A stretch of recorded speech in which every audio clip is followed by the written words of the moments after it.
بسم اللہ الرحمن الرحیم۔ السلام علیکم پیارے ناظرین، 3 لوگوں کی قربانی قبول نہیں ہوتی۔ حضرت عائشہ رضی اللہ تعالی عنہا سے روایت ہے کہ نبی کریم صلی اللہ علیہ وسلم نے فرمایا، قربانی کے دن آدم کا بیٹا کوئی ایسا عمل نہیں کرتا جو اللہ کو خون بہانے یعنی جانور کی قربانی کرنے سے زیادہ محبوب ہو۔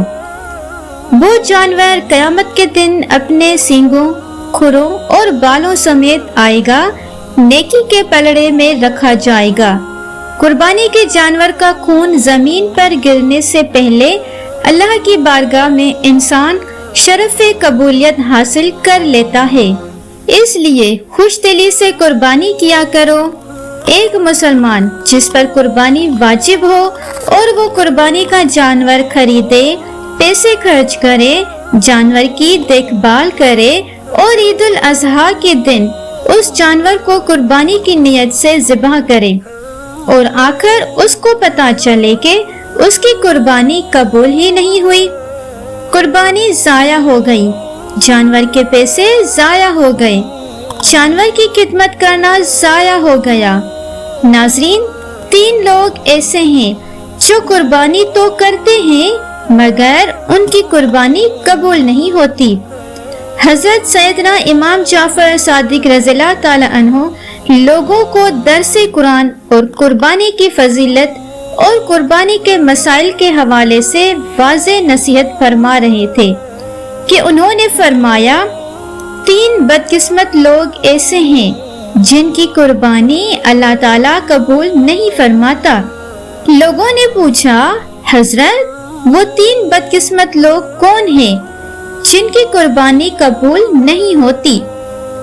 ناظرین، ان 3 بدقسمت لوگوں کے بارے میں ویڈیو میں آگے چل کر آپ کو بتاتے ہیں، لیکن اس سے پہلے نبی کریم صلی اللہ علیہ وسلم کا فرمان سن لیتے ہیں۔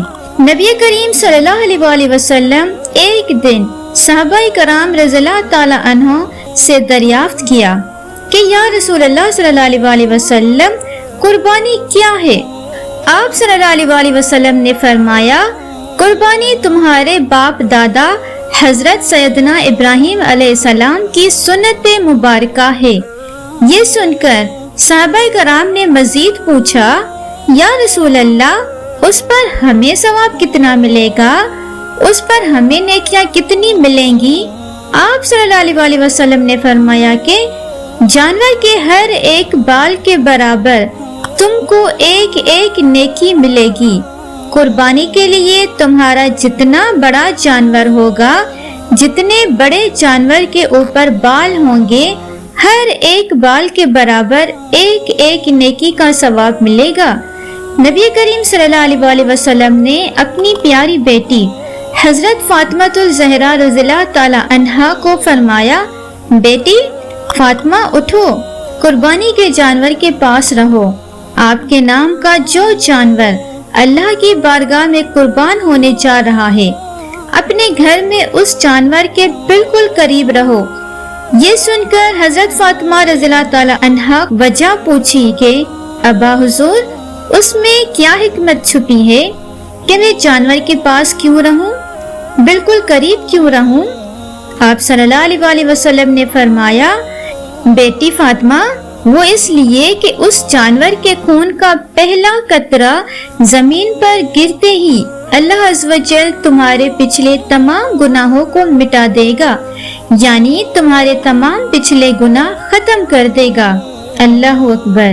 حضرت سیدنا امام جعفر صادق رضی اللہ تعالی عنہ لوگوں کو درس قرآن اور قربانی کی فضیلت اور قربانی کے مسائل کے حوالے سے واضح نصیحت فرما رہے تھے کہ آپ نے فرمایا کہ لوگوں میں سے ایک شخص کی قربانی قبول ہو جاتی ہے، چاہے وہ گناہگار ہو، بدکار ہو یا سیاہ کار ہو، اللہ تعالیٰ اس کی بھی قربانی قبول فرما لیتے ہیں۔ پر دنیا میں 3 بدقسمت لوگ ایسے ہیں جن کی نہ تو قربانی قبول ہوتی ہے، نہ حج قبول ہوتا ہے اور نہ ہی کوئی نماز قبول ہوتی ہے۔ لوگوں نے پوچھا کہ حضرت وہ 3 بدقسمت لوگ کون کون سے ہیں؟ جن کی قربانی قبول نہیں ہوتی۔ فرمایا شرک کرنے والے کا کوئی بھی عمل قبول نہیں ہوتا، نہ نماز قبول ہوتی ہے، نہ حج قبول ہوتا ہے، اور نہ ہی اس کی کوئی قربانی قبول ہوتی ہے۔ شرک کیا ہے؟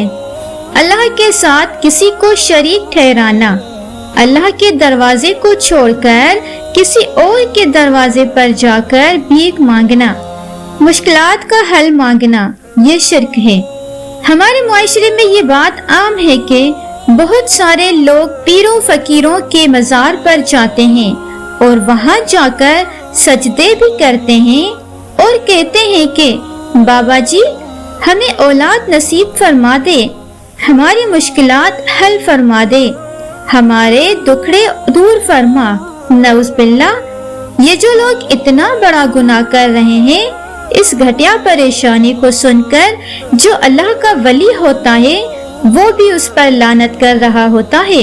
او بدبخت انسان، تیرا خدا میں تو نہیں، تو کیوں مجھے فرعون بنانا چاہتا ہے؟ میں نے کبھی خدائی دعویٰ نہیں کیا، میں تو اللہ کا بندہ ہوں جس کے دروازے پہ جا کر میں رحمت کی بھیک مانگتا تھا۔ اس کے دروازے پر جا کر تو بھی سجدہ کیوں نہیں کرتا؟ اس مالک کے دروازے پر جا کر بھی کیوں نہیں مانگتا؟ ہاتھ کیوں نہیں پھیلاتا؟ ہمارے دروازے کے سامنے تجھے سجدہ کرتے ہوئے شرم نہیں آتی؟ اسے شرک کہتے ہیں۔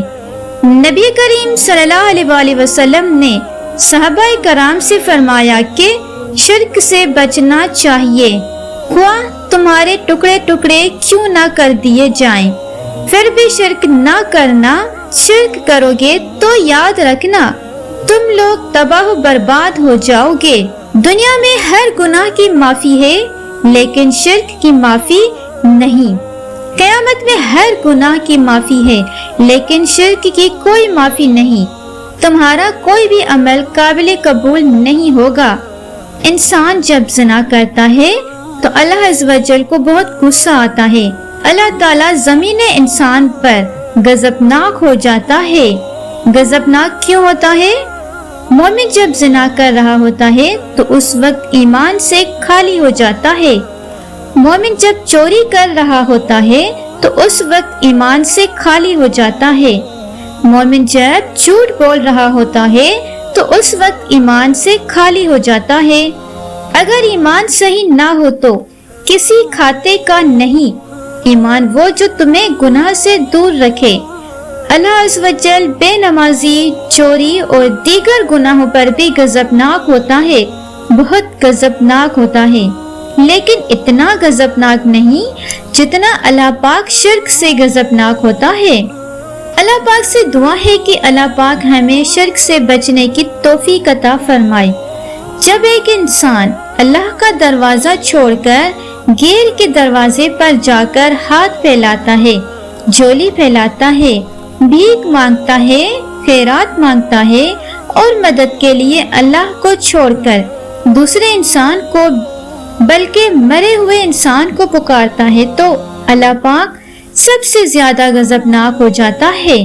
نمبر 2، یہ وہ لوگ ہیں جو حرام کے پیسوں سے قربانی کا جانور خرید کر اللہ کی راہ میں قربان کرنے والے لوگ ہیں۔ یہ وہ لوگ ہیں جن کی نماز قبول نہیں ہوتی۔ حرام اللہ تعالیٰ کو ناپسند ہے، اس لیے کہ حرام پر شیطان ہر وقت تھوکتا رہتا ہے۔ حرام اپنی اولاد کو کبھی بھی نہ کھلانا۔ حرام تمہاری اولاد کی آنکھ سے شرم و حیا چھین لے گا، تمہاری اولاد کو بے حیا بنا ڈالے گا۔ نمبر 3، یہ ایسے بدبخت لوگ ہیں جن کی قربانی قبول نہیں ہوتی۔ یہ وہ لوگ ہیں جو سود کا کاروبار کرتے ہیں۔ یہ وہ لوگ ہیں جو مجبور کو کم رقم دے کر زیادہ پیسے وصول کرتے ہیں۔ فرمایا 3 لوگوں کے علاوہ گناہگار ہو، بدکار ہو یا کوئی بھی شخص سیاکار ہو، ہر مسلمان کی قربانی قبول ہو جاتی ہے سوائے ان 3 بدبخت لوگوں کے۔ اللہ پاک سے دعا ہے کہ اللہ پاک ہمیں نیک عمل کرنے کی توفیق عطا فرمائے اور ہماری قربانی کو قبول فرمائے، آمین۔